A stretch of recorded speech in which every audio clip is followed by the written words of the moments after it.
Is-sena li ġejja se tkun sena ta' investiment fil-patrimonju Malti.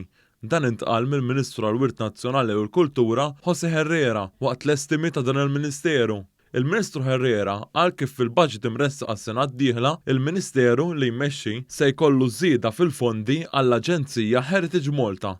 Minkejja li l-pandemija laqtet lis-settur kulturali, il-Ministru għall-Kultura semma kif sar xogħol sabiex jibdew isiru gwidi għal siti storiċi b'mod virtwali. Qal ukoll li qed isiru programmi edukattivi sabiex ikun hawn iżjed għarfien dwar il-patrimonju Malti. Il-Ministru Herrera semma kif għaddejjin diversi xogħlijiet sabiex jinżamm kif jixraq il-patrimonju Malti fosthom fl-Arkivi Nazzjonali u r-restawr tal-iswar fil-Kottonera. Il-Ministru Herrera semma kif dan il-Gvern qed jaħdem bisħieħ sabiex isaħħaħ il-kunsilli lokali u l-komunitajiet.